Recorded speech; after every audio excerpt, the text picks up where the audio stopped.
Wabarakatuh.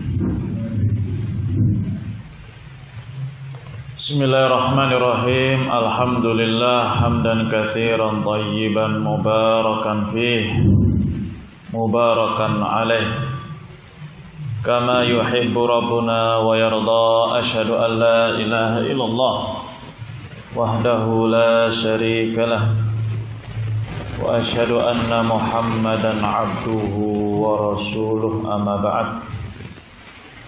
Ikhwani fiddin, jamaah salat maghrib rahimani wa rahimakumullah. Melanjutkan kajian kita kitab Al-Kabair lil Imam Az-Zahabi rahimahullah. Masuk dalam dosa besar yang ke-15. Dosa besar yang ke-15 disebutkan oleh beliau adalah al-kibr wal fakhr wal ujub wal khuyala wal ujub watih. Sombong, angkuh, merasa berbangga diri dengan dirinya, maka ini disebutkan termasuk dosa besar. Kita akan sedikit berpanjang lebar nanti tentang bab ini sebagai nasihat untuk saya dan kita semua. Sombong atau berbangga diri, ketika seorang hamba melihat mungkin ada orang berzina, melakukan kemaksiatan, minum khamr, dosa-dosa besar yang sebelumnya, ya, orang akan tahu perbuatan itu. Namun sombong dan berbangga diri ini menimpa banyak orang, bahkan para penuntut ilmu, dalam keadaan mereka tidak sadar. Tahu kemaksiatan minum khamr, tahu kemaksiatan berzina, meninggalkan sholat, meninggalkan puasa. Tapi masalah ini kadang orang itu tidak sadar. Ternyata pada diri dia ada sifat ujub, berbangga diri, sikap sombong terhadap orang lain.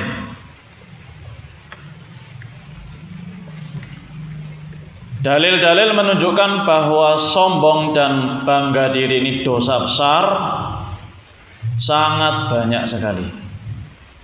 Ya, padahal kan seorang itu tidak nampak kalau dia itu melakukan sebuah kemaksiatan, kayak minum khamr, berzina, mencuri, korupsi, membunuh. Kelihatan kasat mata. Ini tidak kelihatan. Adanya dalam hati masing-masing kita yang tahu. Ya. Dan nanti juga akan ada tanda-tandanya. Dari sebagian anggota tubuhnya nampak ciri-ciri orang yang ujub, berbangga diri dan sombong. Tapi sebagiannya tidak kelihatan dalam hati. Ketika dia ujub, ketika dia sombong, ya, maka dia telah terjatuh dalam dosa besar. Tentunya dosa besar membutuhkan taubat. Kita bertobat kepada Allah Subhanahu wa taala dari dosa tersebut. Kita akan bacakan dahulu sebelum kita nanti akan memerinci dalil-dalil yang disebutkan oleh beliau tentang sombong dan berbangga diri. Itu termasuk dosa besar. Yang pertama adalah surat Ghafir ayat 27. Allah Subhanahu wa taala berfirman, wa qala Musa inni udtu bi rabbi wa rabbikum min kulli mutakabbirin la yu'minu bil yaumil hisab. Musa berkata, ketika Musa mengetahui tentang ancaman yang diberikan oleh Firaun kepada beliau, Lalu Nabi Musa mengatakan, inni uttu bi rabbi wa rabbikum, sesungguhnya aku berlindung kepada Rabbku Allah dan Rabb kalian dari setiap orang yang mutakabbir, dari setiap orang yang sombong. La yu'minu bi yaumil hisab, lagi tidak beriman kepada hari kiamat. Di sini ada penyebutan mutakabbir, sombong. Nabi Musa berlindung dari orang yang sombong kepada Allah, dia berlindung. Kemudian dalam yang kedua, surat An-Nahl ayat 23, Allah berfirman, innahu la yuhibbul mustakbirin, sesungguhnya Allah tidak mencintai orang-orang yang sombong. Allah membenci orang-orang yang sombong. Ini ayat yang kedua. Allah tidak mencintai itu sebagai dalil, tanda bahwa kesombongan itu adalah dimurkai oleh Allah Subhanahu wa ta'ala. Dalam dalil yang lain, surat Ghafir ayat 56, Allah berfirman, innalladzina yujadiluna fi ayatillahi bighairi sultanin atahum in fi sudurihim illa kibrun ma hum bibalighi fasta'id billah. Sesungguhnya orang-orang yang yujadilun, berdebat, mereka mendebati ayat-ayat Allah tanpa ada hujah, tanpa ada dasar ilmu yang datang kepada mereka. In fi sudurihim illa kibr, tidaklah di dalam hati-hati mereka kecuali kibr, kesombongan. Perhatikan di sini Allah mengatakan fi sudurihim. Kesombongan itu adalah amalan hati. Adanya itu dalam hati. Kalau perbuatan maksiat-maksiat yang lain masih bisa dilihat, ini di dalam hati. Ketika orang itu sombong di dalam hatinya, berbangga diri, maka dia telah terjatuh di dalam dosa besar. Bukan sesuatu yang kecil. Ma in fi sudurihim illa kibrun ma hum bibalighi fasta'id billah. Tidaklah di dalam hati-hati mereka kecuali ada kesombongan.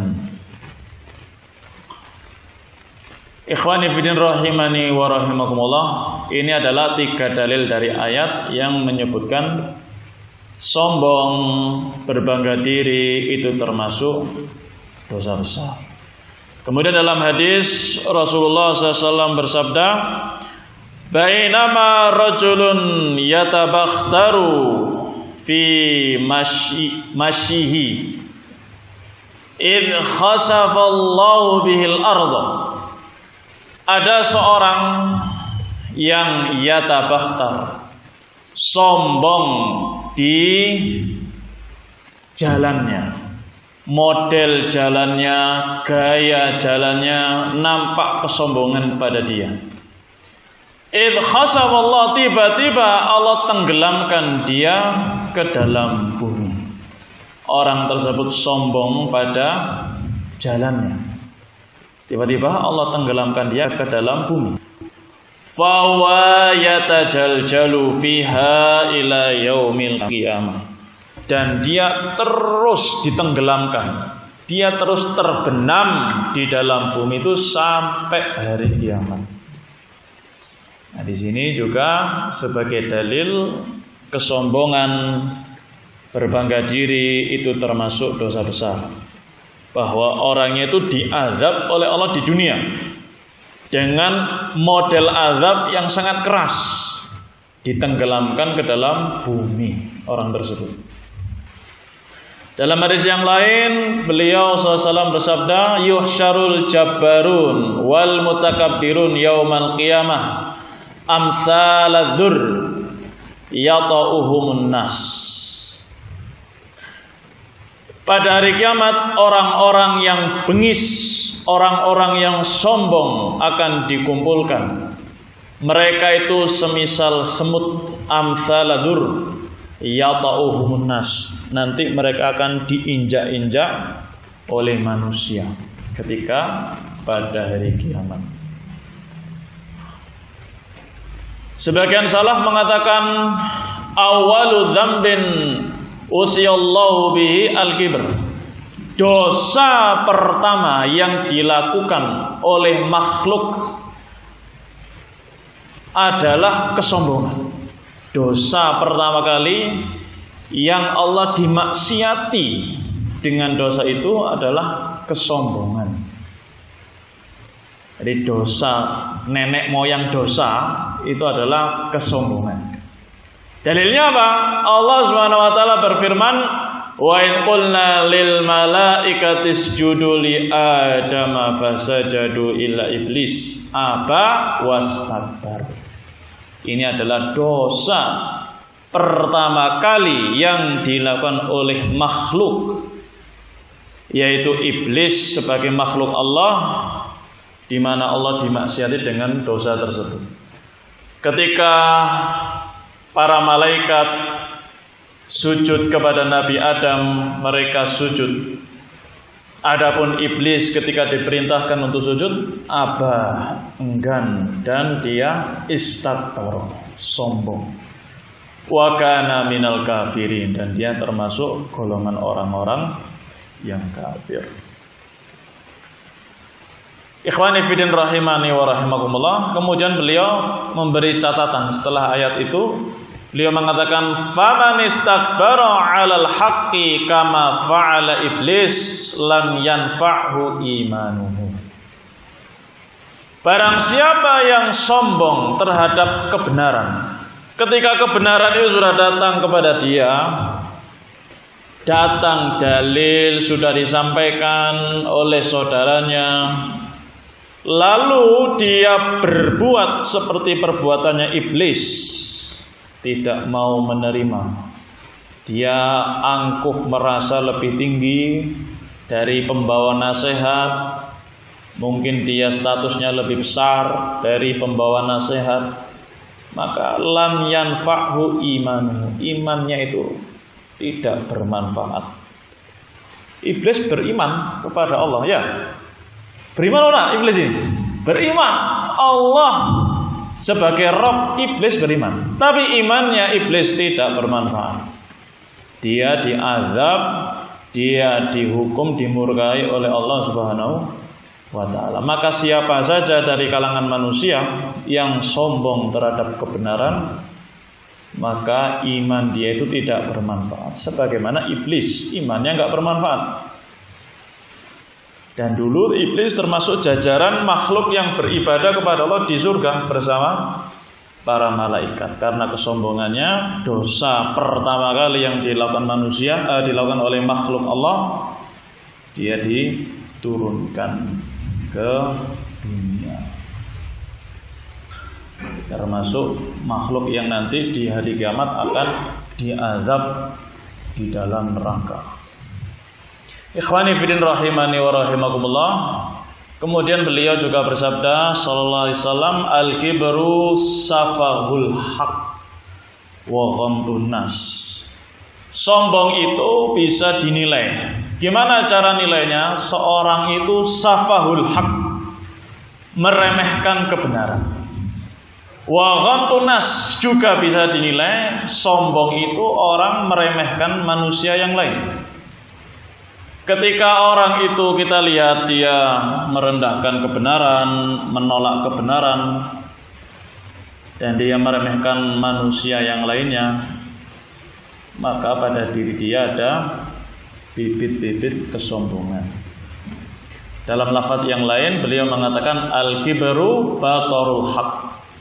Sombong itu adalah menolak kebenaran dan meremehkan manusia. Ikhwani fiddin rahimani wa rahimakumullah. Hadis ini sangat mulia sekali. Pendek, ringkas. Al-kibru batarul haq. Sombong itu adalah menolak kebenaran.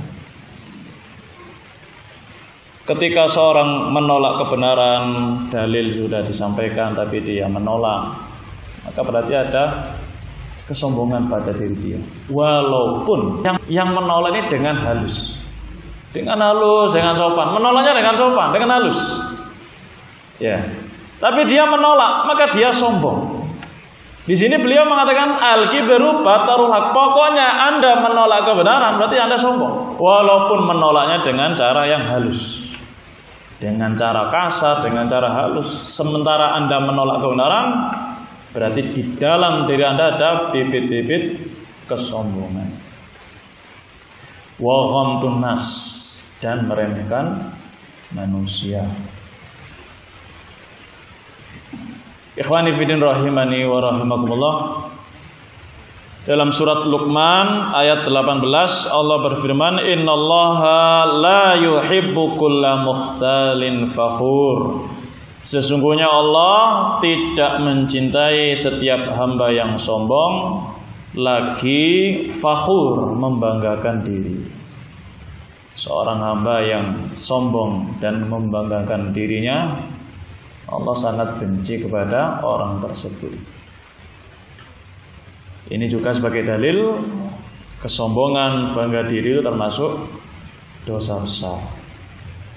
Dalam hadis yang lain, hadis qudsi riwayat Muslim, Rasulullah SAW bersabda, Allah berfirman, al-'azama izari.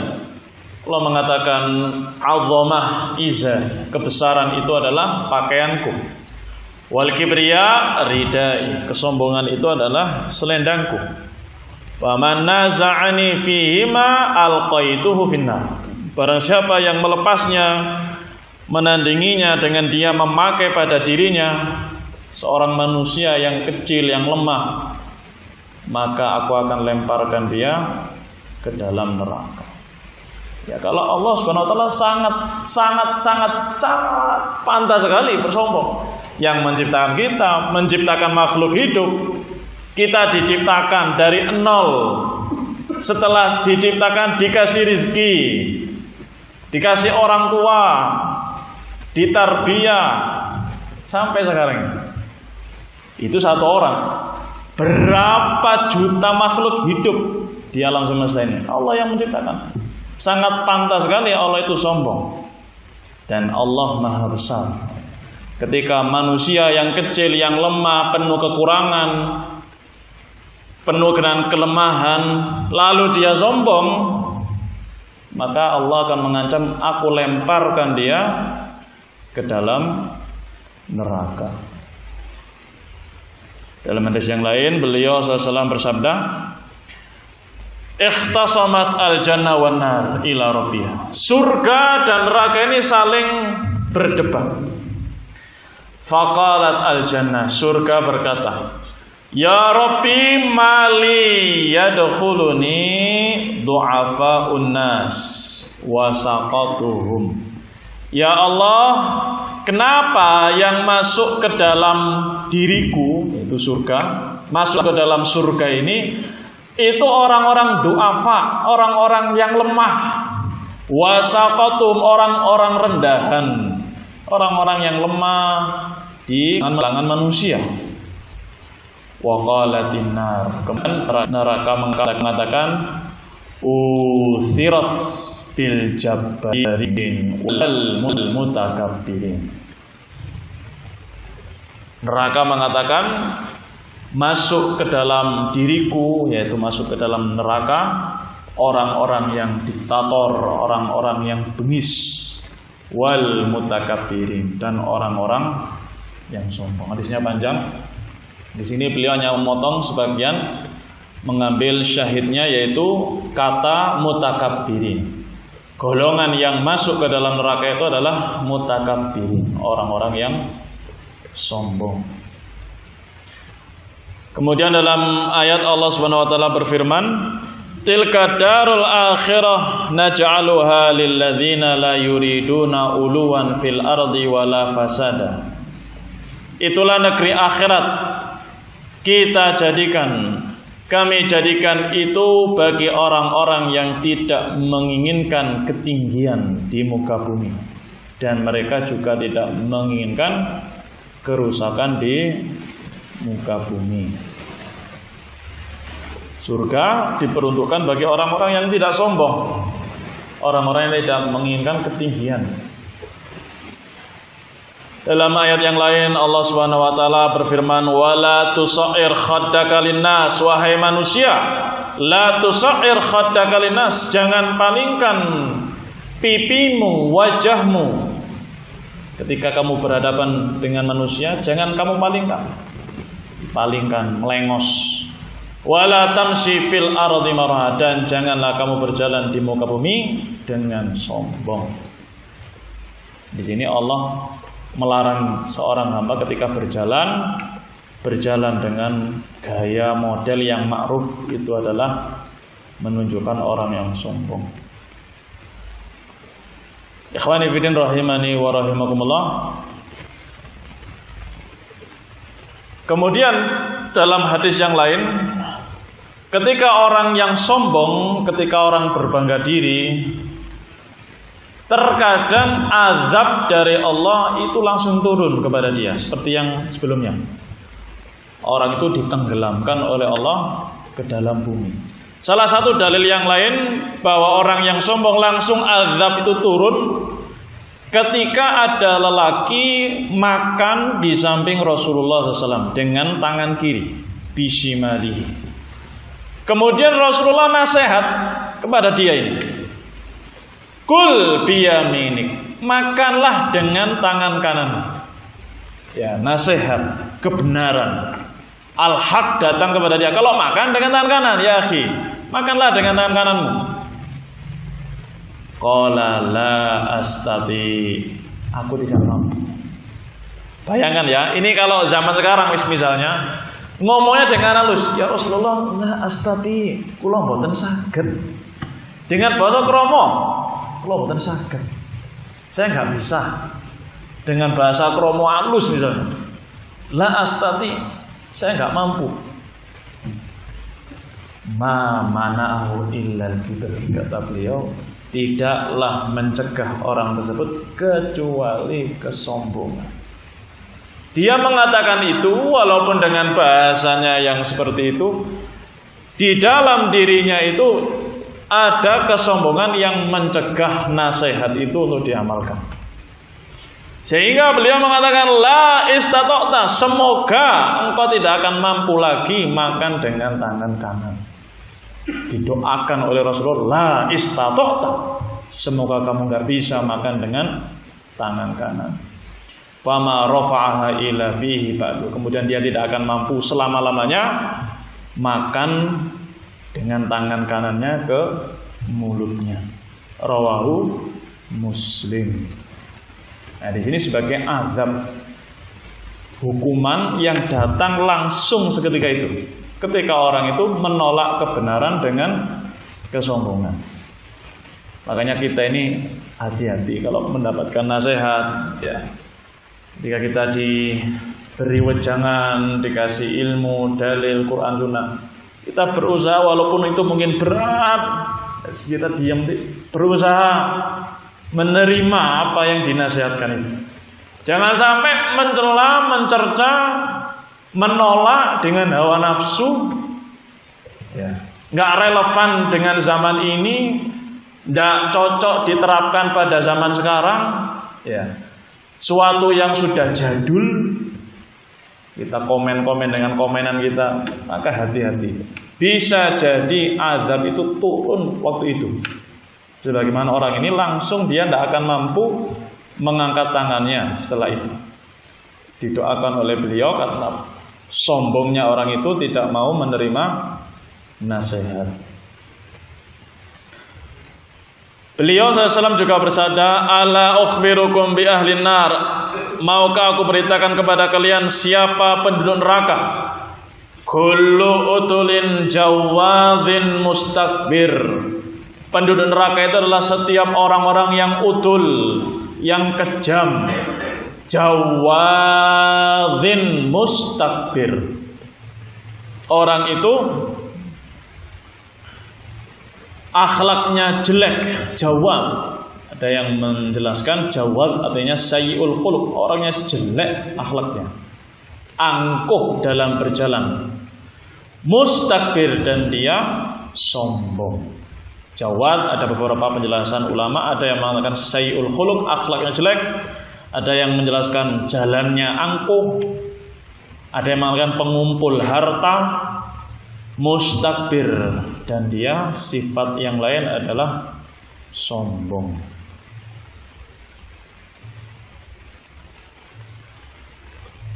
Dalam hadis yang lain, beliau SAW bersabda, "Ma min rajulin yakhtalu fi misyatihi." Tidaklah seorang hamba sombong di jalannya, model jalannya, gaya jalannya. Wa yata'adhamu fi nafsi, lalu dia merasa besar pada dirinya. Illa laqiyallahu wa huwa alaihi ghadban. Tidaklah dia melakukan itu kecuali nanti pada hari kiamat dia bertemu dengan Allah dalam keadaan Allah murka kepadanya. Ya, jalannya menunjukkan orang itu sombong, dia merasa besar, maka hukumannya nanti pada hari kiamat Allah akan murka kepada dia. Di dalam hadis yang lain beliau bersabda, awalu thalathatin yadkhulun nar. 3 golongan yang pertama masuk neraka. Amirun mutasallat, pemimpin yang diktator. Wa ghaniyun la yu'addi zakah, orang yang merasa atau orang yang sudah kaya, hartanya cukup untuk berzakat. La yu'addi zakah, tapi dia tidak mau mengeluarkan zakat. Wa faqirun fakhur, orang miskin tapi sombong. Ya, 3 golongan manusia yang dijebloskan ke dalam neraka. Pertama kali, pemimpin yang diktator, orang kaya yang tidak mau menunaikan zakat, faqirun fakhur, dan orang miskin sombong. Ya. Ini miskin, nggak punya apa-apa, tapi sombong. Orang yang kaya raya saja sombong, itu dosa besar. Dia bisa diazab oleh Allah, apalagi yang fakir. Apa yang mau disombongkan? Dia miskin, orang fakir, tapi sombong sekali. Maka dia lebih parah azabnya, termasuk golongan gerbong pertama yang masuk ke dalam neraka, wal iyadzubillah. Ikhwani fillah rahimani wa rahimakumullah. Kemudian yang terakhir beliau menjelaskan tentang sesuatu yang kita sedang berkecimpung dengannya. Ini nasihat untuk saya pribadi dan kita semuanya. Ya, semua dari kita menggeluti hal ini. Kata beliau, wa asyarrul kibr, kesombongan yang paling jelek, man takabbara 'alal ibad bi ilmihi, adalah orang sombong dengan ilmunya. Dia merasa berilmu, lebih banyak ilmunya, lebih lama ngaji, ya, sudah pernah mondok bertahun-tahun. Banyak sekali yang merasa mondoknya lebih lama, ngajinya lebih lama, ilmunya lebih banyak, hafalannya lebih banyak, Quran hadisnya hafalannya banyak. Ini semuanya potensi agar seorang itu sombong, begitu. Dan ini termasuk sombong yang paling jelek. Beliau mengatakan asyarrul kibr, kesombongan yang paling jelek. Na'udzubillah min dzalik, semoga kita dilindungi tentang hal ini. Karena kita semuanya menuntut ilmu. Ini kita menuntut ilmu ini. Saya semuanya sebagai tulabul ilm, penuntut ilmu. Ya, ada yang sudah lama ngaji, ada yang pernah mondok, mungkin ada yang dari Yaman, ada yang dari Saudi. Kita tahulah siapa saja yang belajar. Kita semuanya tahu. Ya, di sana ada golongan-golongan yang subhanallah belajar, ya, tidak banyak ilmu yang dipelajari, tapi naudzubillah min dzalik, sombongnya minta ampun. Ya, meremehkan saudara-saudaranya, kelihatan sekali dari lisannya. Ya, oh fulan itu bahlul, fulan itu bodoh. Aisyah apa ini bab ini kitab ini masalah faraid. Saya kalau pulang Aisyah takokna aku ae. Semua ini adalah kesombongan dan itu kesombongan yang terjelek. Enggak terasa dia telah terjatuh dalam dosa yang besar. Loh, ini kan ilmu ibadah. Iya, tapi dia dosa besar dengan sombongnya dia tentang ilmunya dia itu, dia telah terjatuh dalam dosa besar. Dia nggak sadar. Nah, ini nasihat untuk saya pribadi dan kita semua. Janganlah kita merasa mungkin ilmu kita lebih banyak, ngaji kita sudah lama, ya, dengan orang yang masih baru, kemudian kita merasa lebih tinggi, lebih berilmu. Ya, kita meremehkan mereka, merasa lebih senior, atau yang misalnya seorang itu bisa terjatuh dalam kesombongan. Hati-hati, karena ini termasuk kesombongan yang terjelek. Ya, yang pertama kali kita ngaca diri sendiri, jangan lihat orang lain. Langsung terbetik orang lain. Kita sendiri nih yang perlu kita seleksi. Kita ini sombong dengan ilmu kita. Besar lebih banyak ilmunya, dengan lama ngaji, dengan lama mondok, dengan banyaknya guru. Ada sebagian kan, saya ini belajar belum Ustaz pulang. Ini sudah. Ini suluh salasa 3 kali, kita tauhid 2 kali ya dengan Ustaz pulang. Rekaman Syekh ini sudah pernah, rekaman Imam ini sudah pernah.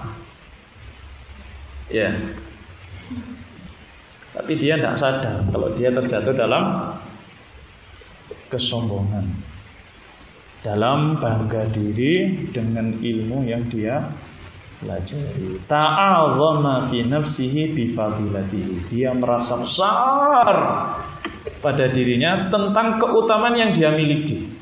Kan keutamaan ilmu yang ada pada dia, lamanya dia belajar tulabul ilm ini, dia belajar sudah bertahun-tahun, khatam kitab berulang kali, sudah banyak kitab yang dia pelajari, bahkan sudah berulang-ulang. Ya, ini semuanya fadilah, keutamaan. Kalau dia tidak sombong, itu sebagai pahala besar bagi dia, segudang pahala. Kalau dia tidak sombong, nggak berbangga diri, itu bekal dia pahala nanti di sisi Allah.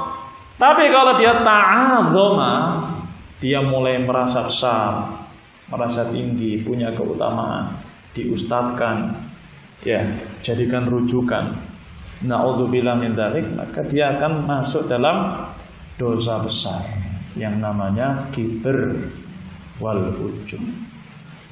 Fa inna hadza lam yanfa'hu ilmu yang sudah dipelajari bertahun-tahun lam yanfa', tidak lagi bermanfaat. Kan ya, sudah bertahun-tahun belajar dari gak berjenggot sampai berjenggot, yang jenggotnya rambutnya hitam sampai memutih, yang muda sampai tua, biaya yang gak banyak, enggak sedikit yang dikeluarkan. Tenaga, pikiran, semua sudah dikorbankan untuk belajar. Bertahun-tahun belajar itu. Ketika dia masuk dalam ini, lam yanfa'u ilmu, sudah nggak bermanfaat, sudah gugur itu memang. Na'udzubillah min dzalik. Eman sekali. Ya.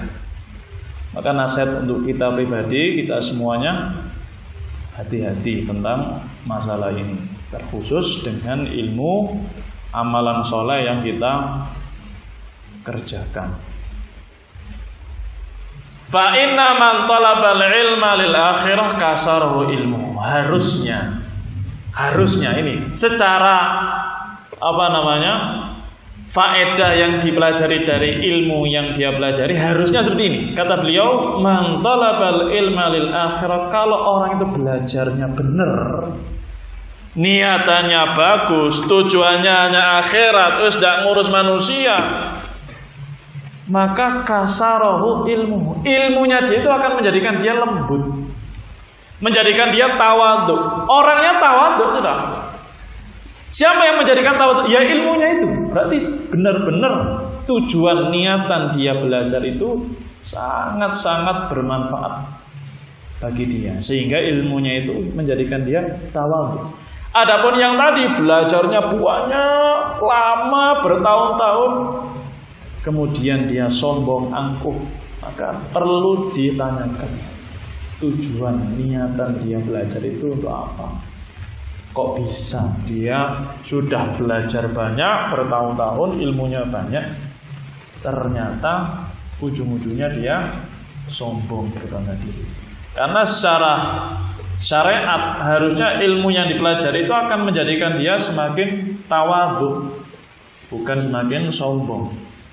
Orang yang ikhlas, tulus niatan dia, ilmu yang dia pelajari akan membuat dia bertawadhu, semakin lemah lembut. Wa khasya'a qalbuhu, hatinya semakin takut. Ya, takut kepada Allah Subhanahu wa taala. Wastakanat nafsuhu, hatinya menjadi tenang, jiwanya tenang. Hatinya khusyuk, penuh dengan rasa takut kepada Allah, jiwanya tenang. Wa kana ala nafsi al-mirsad, selalu senantiasa diawasi, mawas diri. Bal yuhasibuha kulla waqtin, dia senantiasa muhasabah, introspeksi diri. Ya. Ikhwani fillah rahimani wa rahimakumullah. Kata beliau, fa in ghafala anha jamahat anit tariqil mustaqim wa ahlakathu.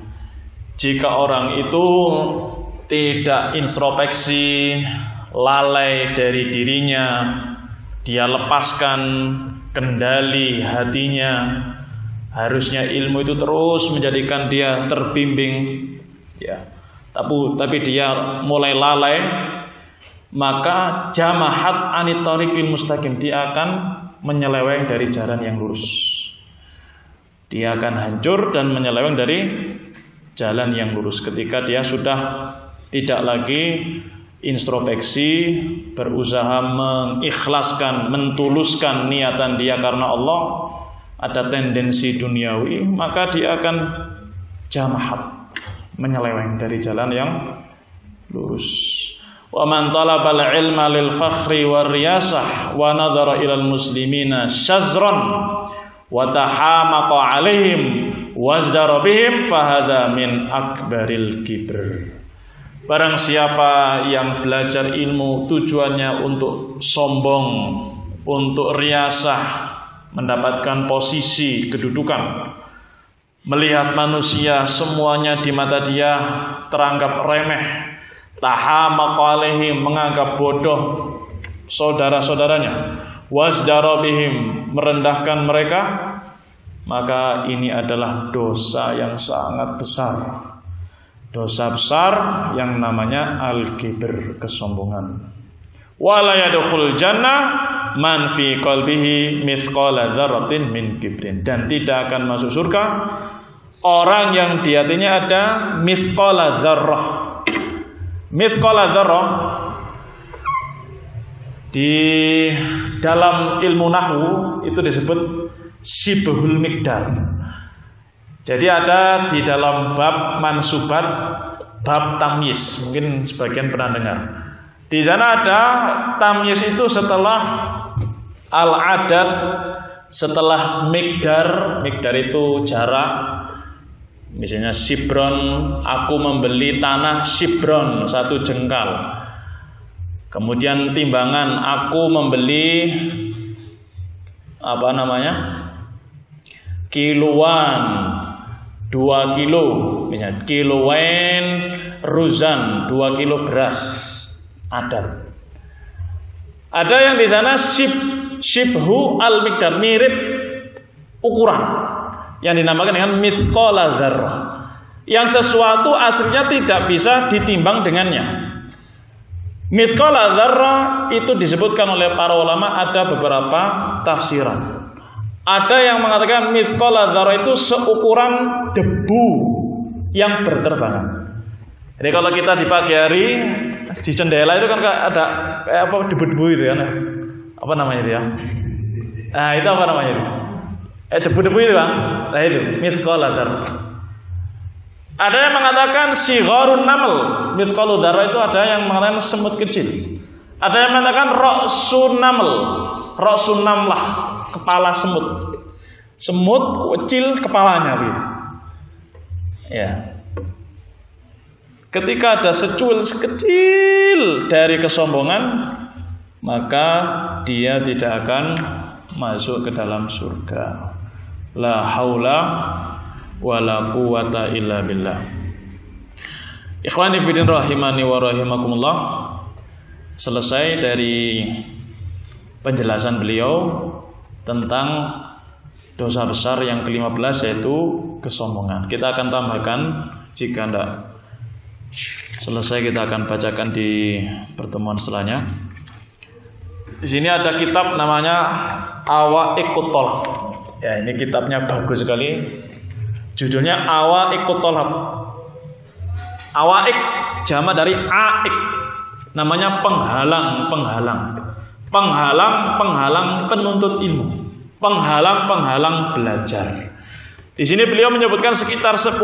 Ada 10 penghalang penuntut ilmu. Ya.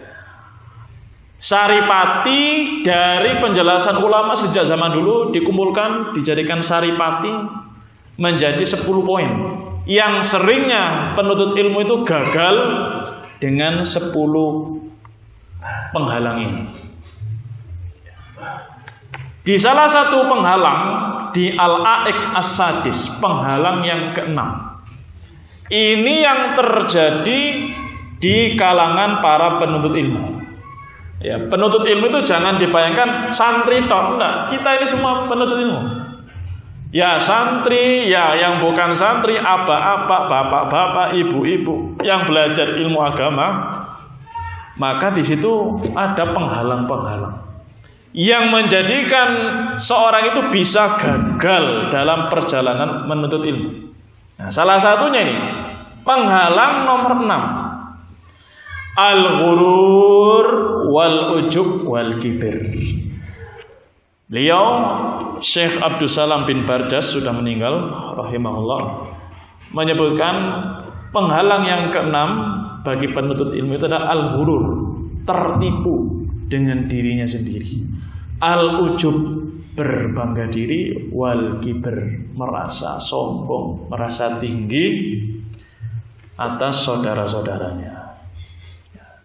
Bagus sekali penjelasan beliau dalam kitab ini tentang masalah Al-A'iq As-Sadis, penghalang penuntut ilmu yang ke-6. Di samping ujub itu adalah dosa besar, kiber ujub itulah dosa besar, maka dia efek negatifnya juga sebagai penghalang bagi penuntut ilmu. Ya sudah dosa besar, penghalang lagi bagi para penuntut ilmu. Kata beliau, maksiatullah a'iqah min nailil ilmi syar'i. Maksiat kepada Allah, bermaksiat kepada Allah itu sebagai penghalang orang bisa mendapatkan ilmu agama. Li'annahu nurullah, karena ilmu itu cahaya Allah. Allah letakkan pada hati-hati manusia yang Ia kehendaki dari hamba-hambanya. Tidak semua manusia itu dapat ilmu, tidak semua. Kita yang duduk di sini cuma berapa orang? 1, 2, 3, 4, 5, 6, 7, 8, 9, 10, 11, 12, 13, 14, 15, 16, 17 dari jutaan manusia. Kampung ini sudah, daerah sini berapa orang? Allah meletakkan ilmu itu pada orang-orang yang Ia kehendaki. Cahaya itu diletakkan oleh Allah pada manusia yang Allah kehendaki. La yajtami'u fi qalbin nurun wa zulmatun. Tidak akan terkumpul dalam hati manusia antara cahaya dan kegelapan. Antara cahaya dan kegelapan itu tidak akan berkumpul. Oleh sebab itu sahabat Abdullah bin Mas'ud radhiyallahu anhu berkata, "Inni la ahsabu anna rajula yansal ilma qad alimahu bi dzambi ya'lam." Aku ketahui orang itu lupa dengan ilmunya padahal dia sudah pernah belajar, melainkan karena dosa yang dia lakukan. Karena dosa yang dia lakukan, maka itu menjadi penyebab ilmu itu hilang. Antara dosa dan ilmu tidak akan bertemu. Wa inna akbaha ma talabbasa bihi talibul ilmi minal ma'asi wa kulluha qabih takabbur wa ta'adzum wal ghurur.